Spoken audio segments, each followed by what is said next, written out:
কেউ অন্যায়ের শিকার হোক সেটা চায় না সরকার। সাবেক রাষ্ট্রপতিকে গ্রেফতারের দাবির বিষয়ে জানালেন আইনমন্ত্রী। সঠিক সময়ে আইনগতভাবে নেওয়া হবে সঠিক সিদ্ধান্ত। আবারও সীমান্তে পুশিনের চেষ্টা বিএসএফের। দিনাজপুরে 9 নারী ও কুমিল্লা দিয়ে শিশুসহ 4 জনকে ঠেলে পাঠানোর চেষ্টা। গ্রামবাসীকে নিয়ে রুখে দিল বিজিবি। সিটির তকমা কাগজে কলমে, করের বোঝা বাড়লেও নাগরিক সেবা এখনো অধরা। ময়মনসিংহে 12টি ওয়ার্ডে ভাঙাচোরা সড়ক ও অপর্যাপ্ত ড্রেনেজ ব্যবস্থা। আগামী 6 মাসে উন্নয়নের আশ্বাস। এবং ঢাকা সিলেট মহাসড়কের মৌলভীবাজার অংশে চলছে 6 লেনের প্রকল্পের কাজ। কুশিয়ারা নদীতে নির্মাণাধীন সেতুর 18টি পাইলিং সম্পন্ন। গতি আনতে ভূমি জটিলতা নিরসনের দাবি।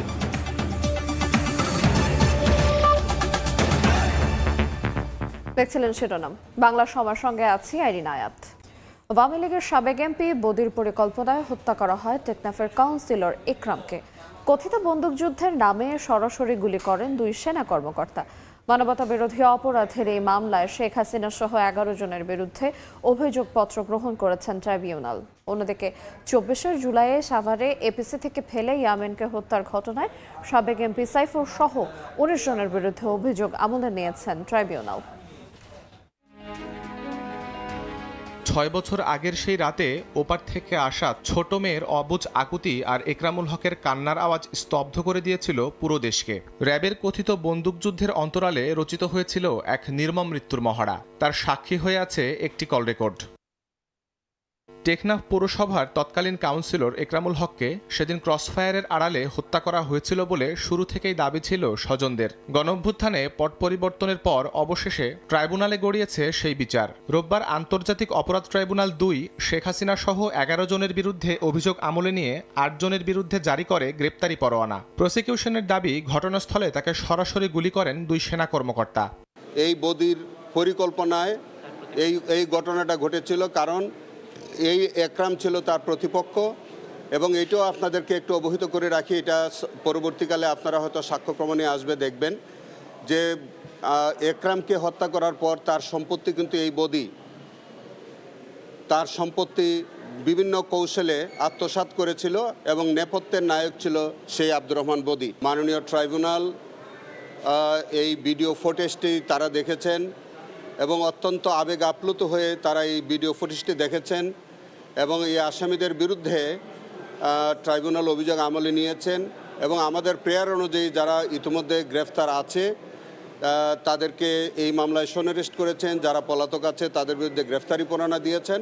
একই দিনে ট্রাইব্যুনালে জুলাই অভ্যুত্থানের হত্যা, ষড়যন্ত্র ও উস্কানির মামলায় ওবায়দুল কাদের সহ 7 জনের বিরুদ্ধে সাক্ষ্য দেন সাংবাদিক আশরাফ কায়সার। শাহরিয়ার সৌমিক, সময় সংবাদ, ঢাকা। কেউ অন্যায়ের শিকার হোক সেটা চায় না সরকার। সাবেক রাষ্ট্রপতিকে গ্রেফতারের দাবির বিষয়ে জানালেন আইনমন্ত্রী মোহাম্মদ আসাদুজ্জামান। বললেন, সঠিক সময়ে আইনগতভাবে নেওয়া হবে সঠিক সিদ্ধান্ত। সকালে চট্টগ্রামে 1110 জন নবাগত আইনজীবীর দক্ষতা বৃদ্ধি প্রশিক্ষণ কর্মশালার উদ্বোধনী অনুষ্ঠানে তিনি কথা বলেন। রাষ্ট্রপতির বিদেশ যাওয়ার বিষয়ে সংশ্লিষ্ট মন্ত্রণালয় দেখবে জানান মন্ত্রী। পরবর্তী রাষ্ট্রপতি নির্বাচিত করার বিষয়টি সাংবিধানিকভাবে হবে বলেন তিনি।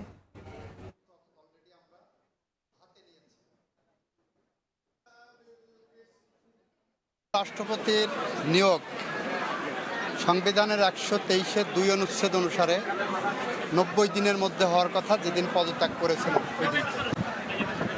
সেটা একটা বিষয়, সেটা সাংবিধানিকভাবেই সেটেল। আমাদের সরকার সব কিছু যাচাই বাছাই করে সঠিক সময়ে সঠিক সিদ্ধান্তটা নেবে।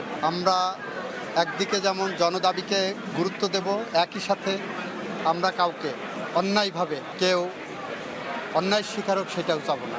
সুতরাং বিষয়টা আমরা পরীক্ষা নিরীক্ষা করে কি করণীয় আছে সেটা সরকার যথাসময়ে দেবে। আবারও সীমান্তে পুশিনের চেষ্টা বিএসএফের। এবার দিনাজপুর সীমান্ত দিয়ে 9 নারী এবং কুমিল্লা দিয়ে শিশুসহ 4 জনের পুশিনের চেষ্টা রুখে দিল বিজিবি। এ সময় তাদের সহায়তা করে এবং এগিয়ে আসে গ্রামবাসী। সীমান্তে বিএসএফের পুশিনের চেষ্টা, কিন্তু বরাবরের মতো বিজিবির প্রতিরোধের মুখে ব্যর্থ বিএসএফ।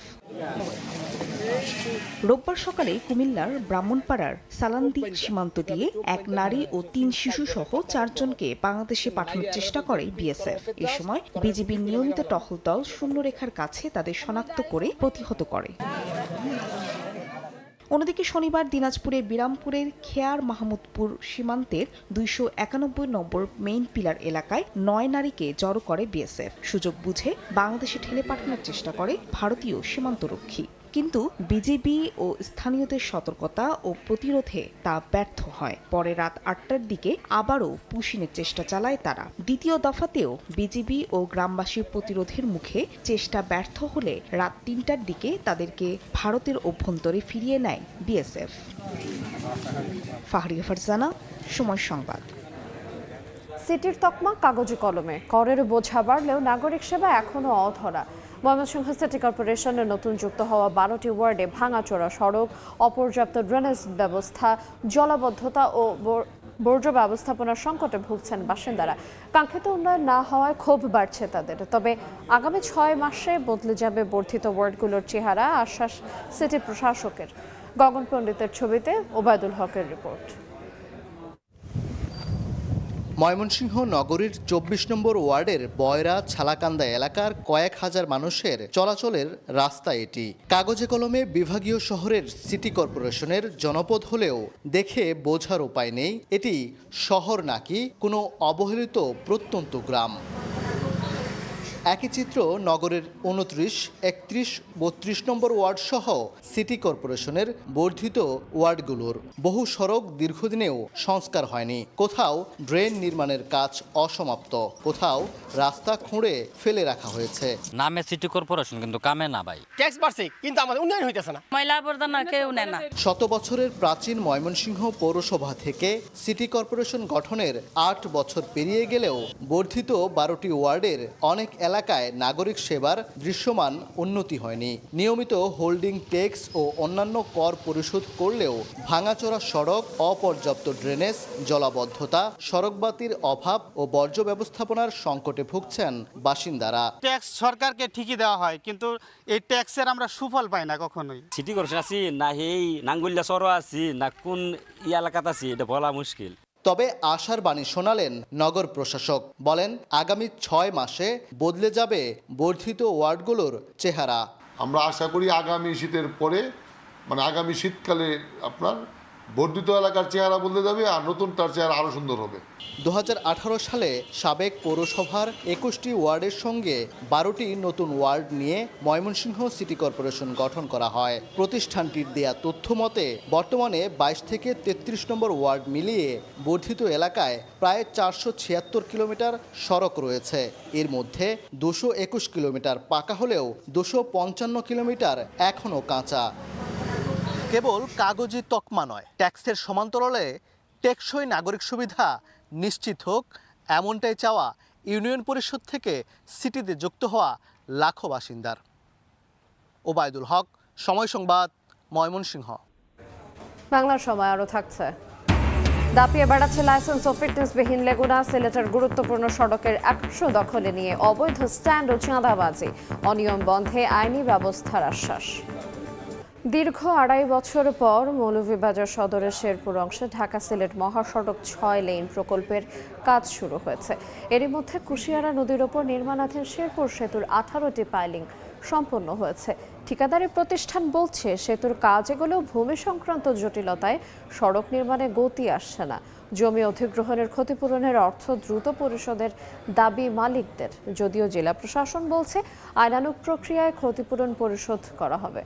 শাহ ওলিদুর রহমানের পাঠানো তথ্য এবং মোহাম্মদ ইয়ারুপ আহমেদের ছবিতে রিপোর্ট।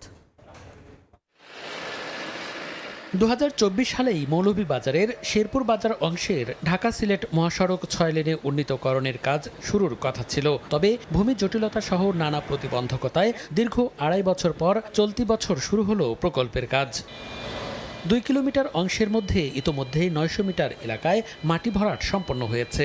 একই সঙ্গে প্রকল্পের আওতায় কুশিয়ারা নদীর ওপর 1100 মিটার দৈর্ঘ্য ও 32 মিটার প্রস্থের 4 লেন বিশিষ্ট শেরপুর সেতুর নির্মাণ কাজও এগিয়ে চলছে। তবে সড়ক প্রশস্তকরণের পথে এখনও বড় বাধা ভূমি ও স্থাপনা অপসারণ।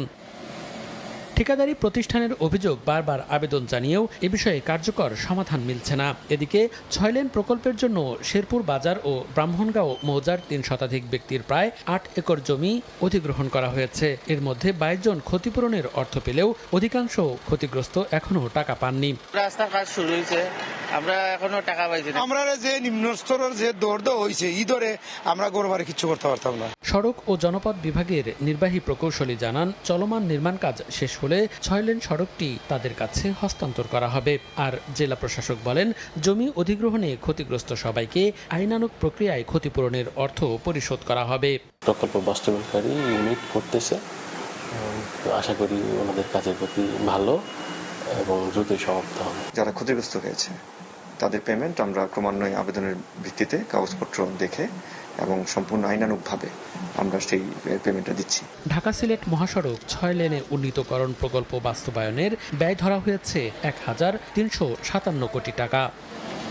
সময় সংবাদ, মৌলভীবাজার। সিলেট নগরের সড়ক দাপিয়ে বেড়াচ্ছে লাইসেন্স ও ফিটনেসবিহীন লেগুনা। রোড পারমিট কিংবা বৈধ কাগজ ছাড়াই শত শত লেগুনা যাত্রী পরিবহন করছে। নগরের গুরুত্বপূর্ণ সড়কের একাংশ দখল করে চলছে অবৈধ পার্কিং ও যাত্রী ওঠানামা। অবৈধ স্ট্যান্ড, চাঁদাবাজি আর নজরদারির অভাবে নিয়ন্ত্রণহীন পরিবহন সিন্ডিকেট গড়ে উঠেছে বলে অভিযোগ স্থানীয়দের। অনিয়ম বন্ধে নিয়মিত অভিযান ও আইনগত ব্যবস্থা নেওয়ার কথা বলছে প্রশাসন। নওশাদ আহমেদ চৌধুরীর ছবিতে ও অপু বণিকের রিপোর্ট।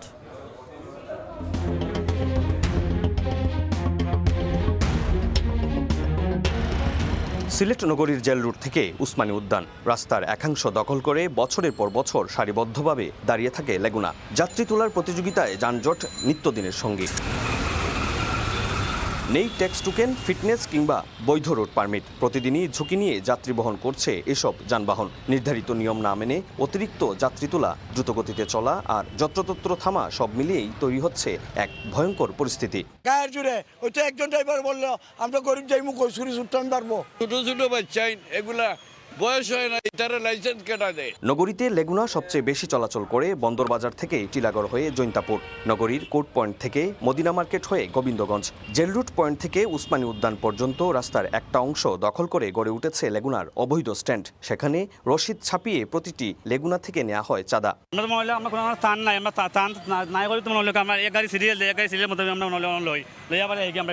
সময়ের অনুসন্ধানে উঠে আসে নগরীর court point, jail route, Bateshwar Bazar, পীরের বাজার, টিলাগড় পয়েন্টে গাড়ি পার্কিং নিষিদ্ধ করে চলছে এই রমরমা চাঁদাবাজি।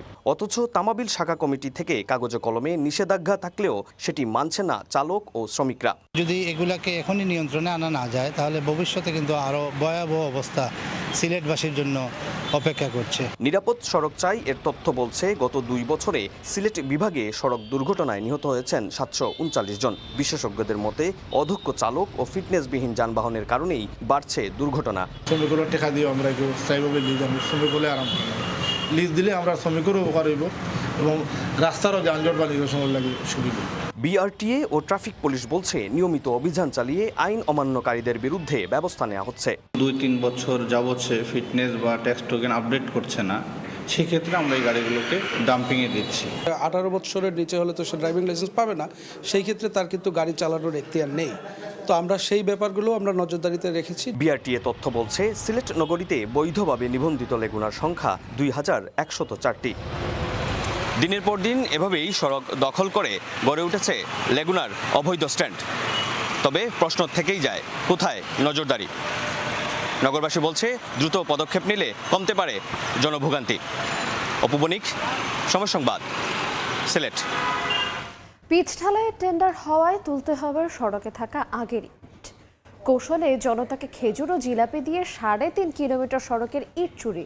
জামালপুরে ভুয়া ঠিকাদারের বিরুদ্ধে উঠেছে এমন অভিযোগ। এমনকি সড়কটির ভিত্তিপ্রস্তরের নামে স্থানীয় সংবাদ সদস্যকেও আমন্ত্রণ জানানো হয়। তবে স্থানীয় সরকার প্রকৌশল অধিদপ্তর বলছে এই সড়কের জন্য কোনো প্রকল্পই অনুমোদন বা বরাদ্দ দেওয়া হয়নি। জাহাঙ্গীর আলমের তথ্য, আবুল কালাম আজাদের ছবিতে থাকছে রিপোর্ট। দলীয় নেতাকর্মী ও স্থানীয় বাসিন্দাদের উপস্থিতিতে সড়ক নির্মাণ কাজের উদ্বোধন করেন সংসদ সদস্য। পরে জানা যায় পুরো আয়োজনই ছিল সাজানো। মূল উদ্দেশ্য ছিল পুরনো সড়কে ইট তুলে নিয়ে যাওয়া। জামালপুর সদর উপজেলার রশিদপুর ইউনিয়নের ভাঙ্গুড়িঘাট থেকে ময়নার মোড় পর্যন্ত 3.5 কিলোমিটার সড়কটি পাকাকরণের জন্য গত 12 মে আনুষ্ঠানিক উদ্বোধনের আয়োজন করা হয়। সেখানে জানানো হয় 4,80,00,000 টাকা ব্যয়ে সড়কটি নির্মাণ করবে ঢাকার একটি ঠিকাদারি প্রতিষ্ঠান, আর সাব ঠিকাদার হিসেবে কাজ করবেন আব্দুল মান্নান। পরদিন থেকেই মান্নানের লোকজন পুরনো সড়কের ইট তুলে বিভিন্ন যানবাহনে করে অন্যত্র সরিয়ে নিতে শুরু করে। এরপর আর নির্মাণ কাজ শুরু না হওয়ায় স্থানীয়দের সন্দেহ হয়। খোঁজ নিয়ে জানা যায় উদ্বোধনের পুরো আয়োজনই ছিল সাজানো এবং এর আড়ালে পুরো রাস্তার ইট সরিয়ে নেয়াই ছিল মূল উদ্দেশ্য।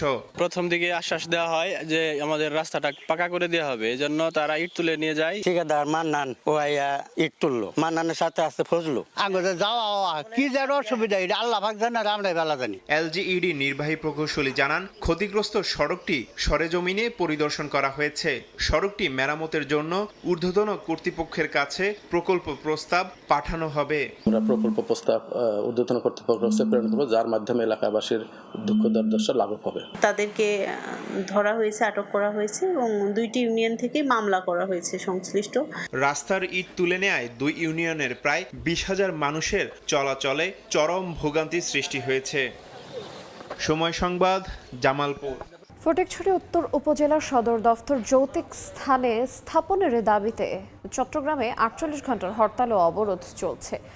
বন্ধ হয়েছে ঢাকা খাগড়াছড়ি ও বারৈয়ার হাট ফটিকছড়ি সড়কে যান চলাচল। সকাল থেকে বিভিন্ন স্থানে টায়ার জ্বালিয়ে সড়ক অবরোধ এবং বিক্ষোভ মিছিল ও প্রতিবাদ কর্মসূচি করে ফটিকছড়ি উত্তর উপজেলা বাস্তবায়ন পরিষদ নারায়ণহাট, দাঁতমারা ও বাগানবাজার সহ বেশ কিছু এলাকার দোকান বন্ধ রেখেছেন ব্যবসায়ীরা। এতে দুর্ভোগে পড়েছেন স্থানীয়রা। তবে শিক্ষা প্রতিষ্ঠান, ফার্মেসি ও ক্লিনিক খোলা রয়েছে। এদিকে যে কোনো ধরনের অপ্রীতিকর ঘটনা এড়াতে তৎপর রয়েছে আইনশৃঙ্খলা বাহিনী। এর আগে সদ্য ঘোষিত ফটিকছড়ি উত্তর উপজেলার সদর দফতর সুবিধাজনক স্থানে না করে আগের মৌজায় স্থাপনের গেজেট প্রকাশ করায় 22 জুলাই হরতাল ও অবরোধের ডাক দেওয়া হয়। মৌলভীবাজারের সরকারি প্রতিষ্ঠানে মাস্টার রোলে কর্মচারীদের চাকরিচ্যুত আউটসোর্সিং প্রক্রিয়া হস্তান্তরের প্রতিবাদে মানববন্ধন হয়েছে। দুপুরে জেলা প্রেস ক্লাবের সামনে এই কর্মসূচি পালন করে বাংলাদেশ দৈনিক ভিত্তিক কর্মচারী সমিতি। এ সময় বক্তারা জানান, দৈনিক ভিত্তিক সাময়িক শ্রমিক নিয়োগ নীতিমালা 2025 বাতিল করা জরুরি। পাশাপাশি প্রতিটি প্রতিষ্ঠানের বয়স শিথিল করে চাকরি স্থায়ীকরণের দাবি জানান তারা।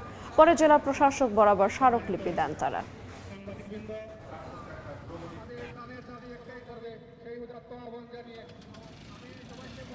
বাংলা সময় আরো থাকছে। স্বামীকে বাঁচাতে গিয়ে স্ত্রীও ঝাঁপ দেন পানিতে। নওগাঁয় প্রাণ গেল নবদম্পতির। মুন্সিগঞ্জে পদ্মা নদীতে গোসলে নেমে গৃহবধূর মৃত্যু। বরিশালে নবনিযুক্ত সিভিল সার্জন ডাক্তার মনিরুজ্জামান অপসারণের দাবি জানিয়ে কার্যালয় কক্ষে তালা ঝুলিয়ে বিক্ষোভ করেছেন নগরবাসী। সকালে সচেতন নাগরিক সমাজ, শিক্ষার্থী ও সাধারণ জনগণ জেলা সিভিল সার্জন কার্যালয়ের সামনে বিক্ষোভ করেন। এ সময় সদ্য নিযুক্ত সিভিল সার্জন ডাক্তার মনিরুজ্জামান কক্ষে তালা ঝুলিয়ে দেন তারা। বলেন, তিনি এর আগে বরিশালের গৌরনদী উপজেলা স্বাস্থ্য কমপ্লেক্সের দায়িত্বে ছিলেন। তিনি পলাতক শেখ হাসিনার ফুফাতো ভাই আবুল হাসনাত আবদুল্লাহর ঘনিষ্ঠজন। 5 আগস্টের পর গৌরনদী থেকে মনিরুজ্জামানকে অপসারণ করা হয়, অথচ এখন পর্যন্ত তাকে পদোন্নতি দিয়ে সিভিল সার্জন করা হয়েছে। মনিরুজ্জামানকে অপসারণ না করা পর্যন্ত আন্দোলন অব্যাহত থাকবে বলেও জানান তারা।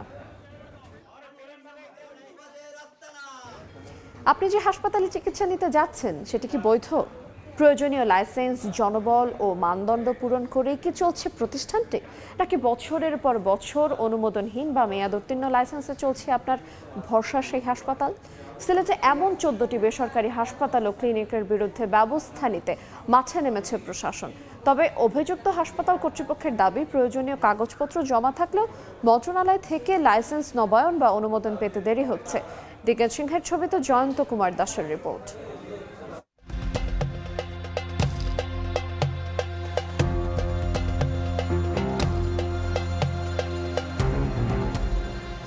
অসুস্থ মানুষের শেষ ভরসা হাসপাতাল, অথচ সেই হাসপাতালে যদি চলে অবৈধভাবে তাহলে প্রশ্ন ওঠে রোগীর নিরাপত্তাই বা কোথায়। সিলেট মহানগরের অন্তত 14টি বেসরকারি হাসপাতাল ও ক্লিনিক বছরের পর বছর লাইসেন্স নবায়ন ছাড়াই পরিচালিত হচ্ছে। এছাড়া 2টি প্রতিষ্ঠানের নেই কোনো অনুমোদন।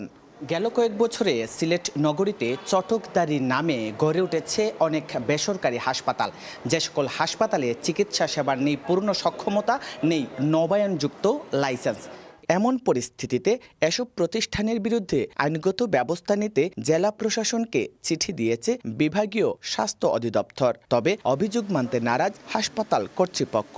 24-25 সার্টিফিকেট যখন আসবে, আসার পরে আমি 25-26 আবেদন করব। আমি প্রসিডিংয়ে আছি। এদিকে স্বাস্থ্য অধিদপ্তরের সুপারিশের পরই মাঠে নামে জেলা প্রশাসন। লাইসেন্স তারা একবার নিয়ে আর সেটা নবায়ন করেনি, মানে হচ্ছে তার এখানে ভিজিট হয়নি। সতর্ক করা হয়েছে এবং নির্ধারিত সময় বেঁধে দেওয়া হয়েছে, এই সময়ের মধ্যে যেন ওনারা লাইসেন্সটা রিনিউ করে। সিলেট নগরীতে লাইসেন্স নবায়ন নেই 12টি হাসপাতালের। লাইসেন্সবিহীন 2টি হাসপাতাল হল সিলেট ফেকো সেন্টার এবং সিলেট মডেল চক্ষু হাসপাতাল ও ফেকো সেন্টার। জয়ন্ত কুমার দাস, সময় সংবাদ, সিলেট। চট্টগ্রামে মাদক কারবারি নুরুল ইসলাম প্রকাশ ইরান গণপিটুনিতে নিহত হয়েছেন। সীতাকুণ্ডের পশ্চিম ভাটের খিল এলাকায় এই ঘটনা ঘটে। পুলিশ জানায় নিহত ইরান এলাকায় দীর্ঘদিন ধরে মাদক ব্যবসা করে আসছিলেন। 20 জুলাই রাতে ইয়াবা হারিয়ে যাওয়ার অজুহাতে নাইম নামের এক যুবককে তুলে নিয়ে নির্যাতন চালায়। শুক্রবার হাসপাতালে চিকিৎসাধীন অবস্থায় তার মৃত্যু হয়। এরই জেরে বিক্ষুব্ধ জনতা ইরান ও তার সহযোগীদের ওপর চড়াও হয়। এক সহযোগীকে দেয় গণপিটুনি। পরে ঘরে ইরান আত্মগোপনে আছে খবর পেয়ে শত শত মানুষ তাকে ঘিরে ফেলে। এক পর্যায়ে তাকে ধরে গণপিটুনি ও বাড়িতে আগুন দেয় বিক্ষুব্ধ জনতা। পরে পুলিশ ইরানের মরদেহ উদ্ধার করে।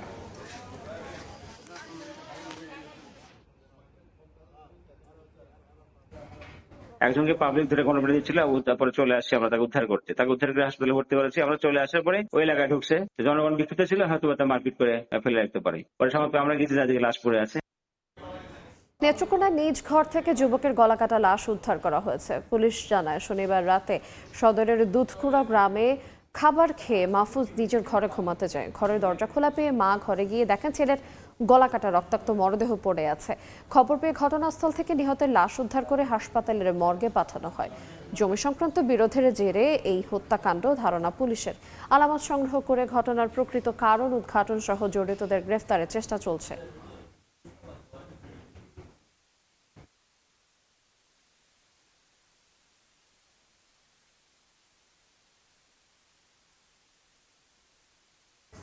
ঝিনাইদহে খাল থেকে বৃদ্ধের লাশ উদ্ধার করা হয়েছে। সকালে মহেশপুর উপজেলার ভাঙনের খাল থেকে আবুল হোসেন নামে এক বৃদ্ধের লাশ দেখতে পায় স্থানীয়রা। খবর পেয়ে পুলিশ এসে লাশ উদ্ধার করে ময়নাতদন্তের জন্য সদর হাসপাতালের মর্গে পাঠায়। খালের পাশে দিয়ে যাওয়ার সময় অসাবধানতাবশত খালে পড়ে যায়। বৃদ্ধের মৃত্যু হতে পারে বলে ধারণা পুলিশের।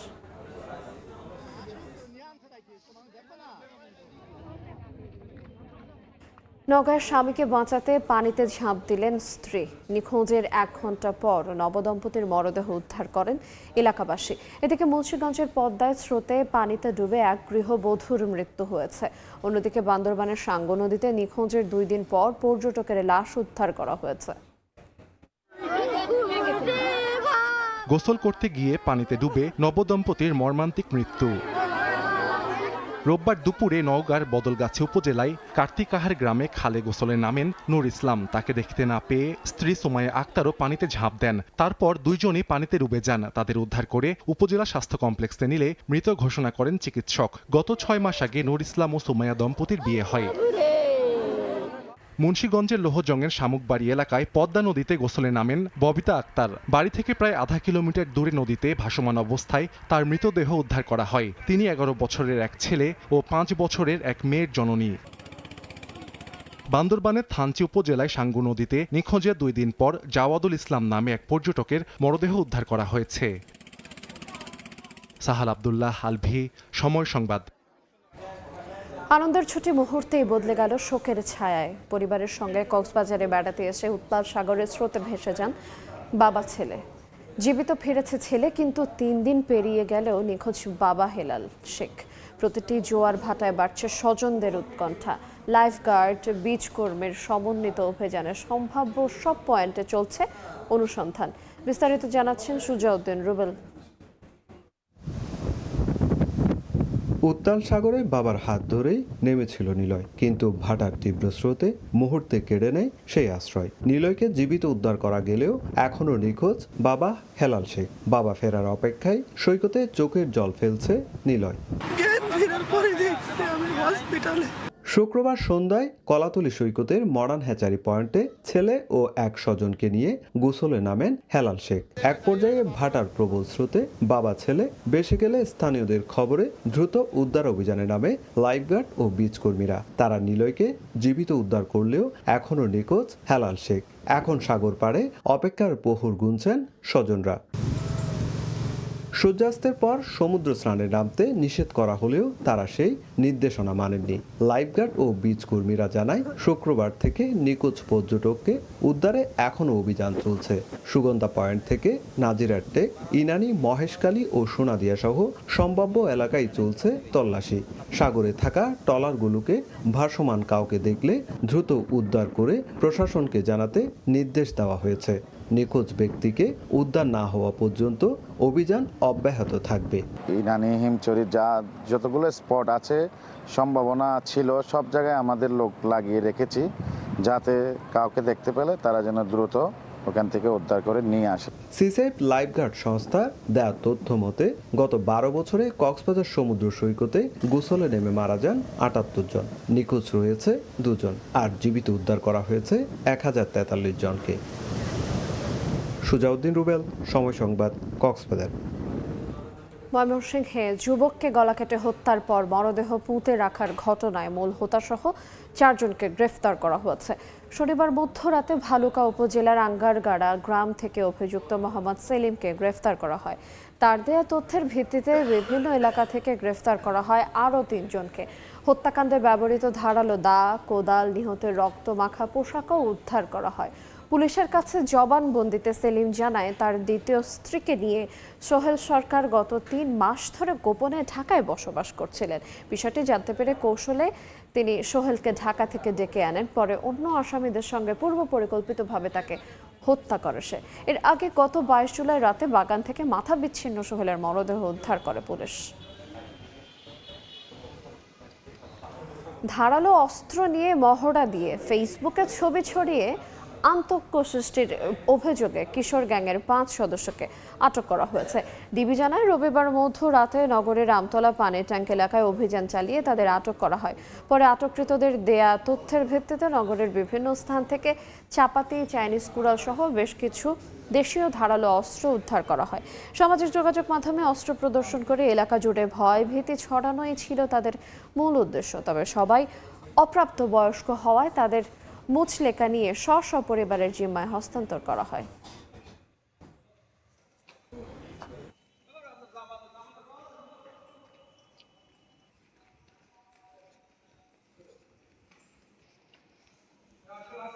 যশোরে 5টি স্বর্ণের বার সহ চোরা কারবারিকে আটক করা হয়েছে। সকালে নীলগঞ্জ ব্রিজ এলাকায় অভিযান চালায় বিজিবি। ঢাকা থেকে ছেড়ে যাওয়া বেনাপোলগামী একটি বাসে চালানো হয় তল্লাশি। সন্দেহ হওয়ায় সুমন মণ্ডলকে করা হয় আটক। তল্লাশি চালালে উদ্ধার হয় বিশেষভাবে লুকিয়ে রাখা 680 গ্রাম ওজনের 5টি স্বর্ণের বার। জানানো হয়, উদ্ধার হওয়া স্বর্ণের বাজার মূল্য 1,41,40,00,000 টাকা। পরে মামলা দিয়ে সুমনকে কোতোয়ালি মডেল থানায় হস্তান্তর করা হয়।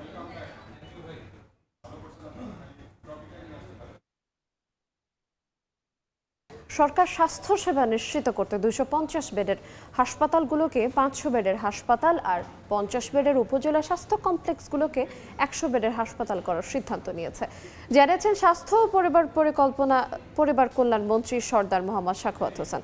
দুপুরে সাতক্ষীরা মেডিকেল কলেজ হাসপাতাল পরিদর্শনকালে এ কথা বলেন তিনি। 50 শয্যা হাসপাতালগুলিকে 101 শয্যায় রূপান্তরিত করতে যাচ্ছি। এই জেলা হাসপাতাল, মেডিকেল কলেজ হাসপাতালে 50টা করে ডায়ালাইসিস মেশিন দিতে যাচ্ছি। প্রত্যেকটা জেলা হাসপাতালে 10টা করে ডায়ালাইসিস মেশিন দিতে যাচ্ছি। উপজেলায় যে 101 শয্যা বিশিষ্ট হাসপাতালগুলি হচ্ছে, এগুলিতে আমরা পরবর্তীতে মানুষ যদি টেকনিশিয়ান করে ওইগুলিতে আমরা 10 শয্যা হাসপাতালে আমরা ডায়ালাইসিস দেব।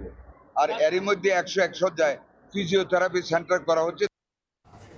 গাজীপুর সিটি কর্পোরেশনের ২৬-২৭ অর্থ বছরের বাজেট ঘোষণা করা হয়েছে।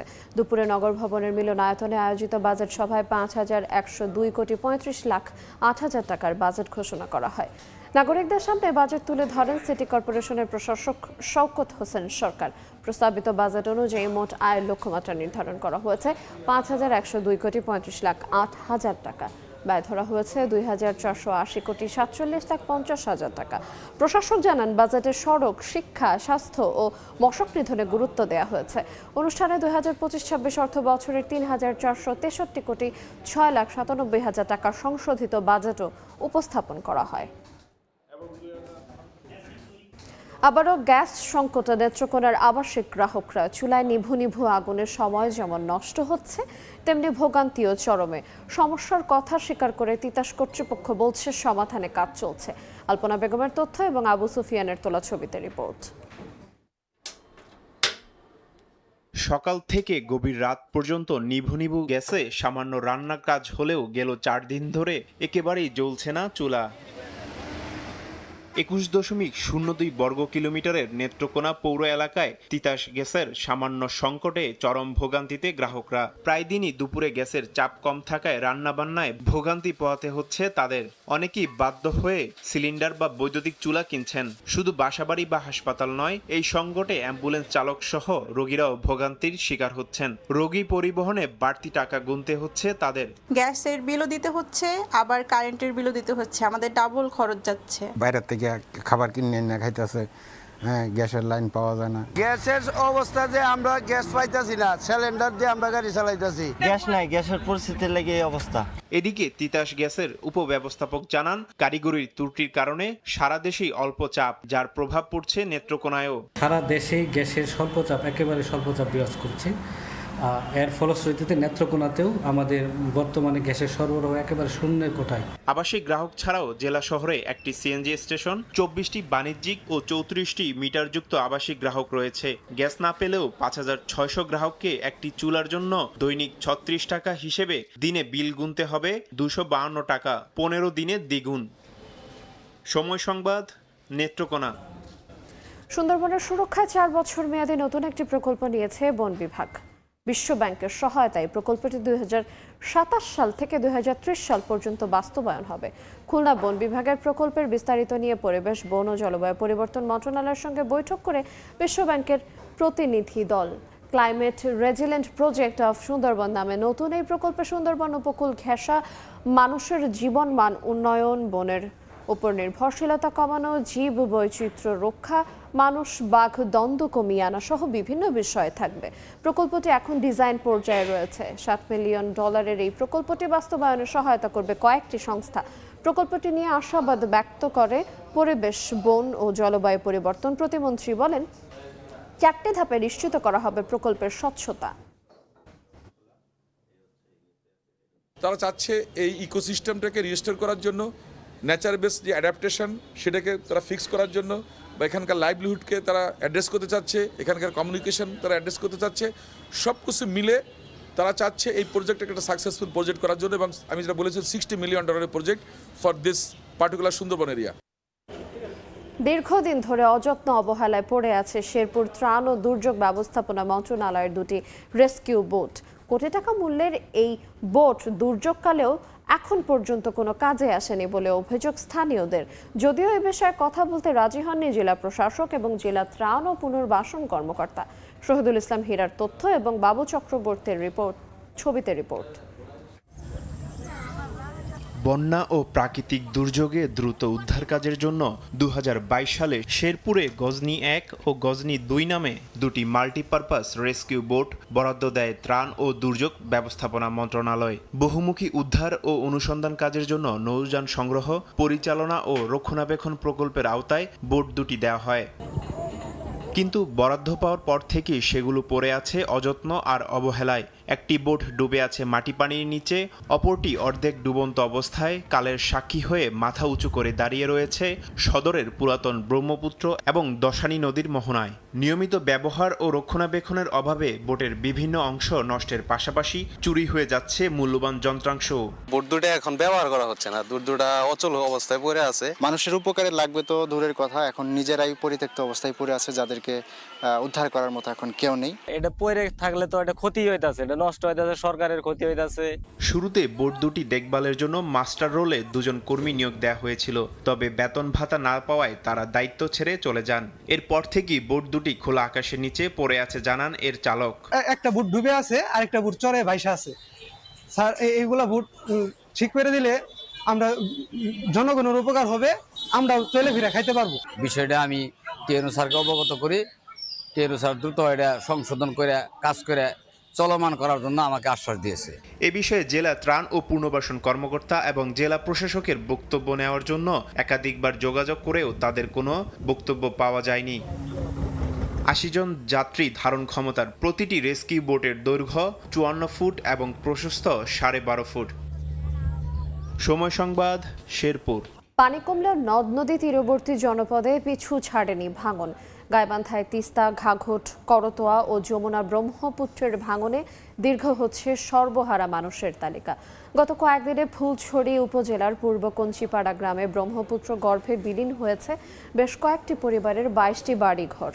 পানি উন্নয়ন বোর্ড সদর সহ গাইবান্ধার 7 উপজেলায় নদী ভাঙন কবলিত 40টি পয়েন্ট চিহ্নিত করেছে। এর মধ্যে 34টি পয়েন্টে জরুরি ভিত্তিতে জিও ব্যাগ ফেলে ভাঙন ঠেকানোর চেষ্টা করা হচ্ছে। চলতি বর্ষায় এই পর্যন্ত নদী ভাঙনে ক্ষতিগ্রস্ত 7 শতাধিক পরিবারকে চিহ্নিত করেছে জেলা ত্রাণ ও পুনর্বাসন অফিস। তারা ক্ষতিগ্রস্তদের সহযোগিতার জন্য মন্ত্রণালয়ে বরাদ্দ চেয়েছে।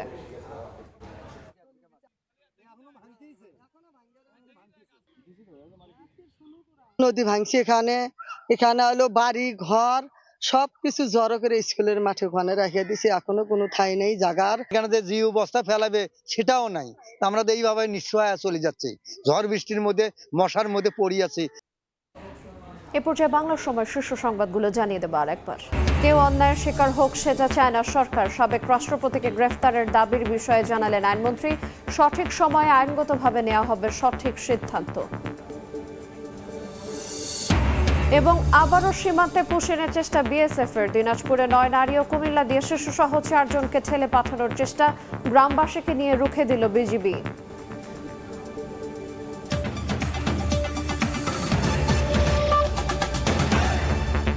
এই ছিল বাংলার সময়। এরপর দেখবেন সন্ধ্যার সময়ের সঙ্গে থাকবেন সহকর্মী ইমদাদুল হক। আপনাকে ধন্যবাদ। সন্ধ্যার সময় নিয়ে আসছি কিছুক্ষণ পর, সঙ্গে থাকুন সময়।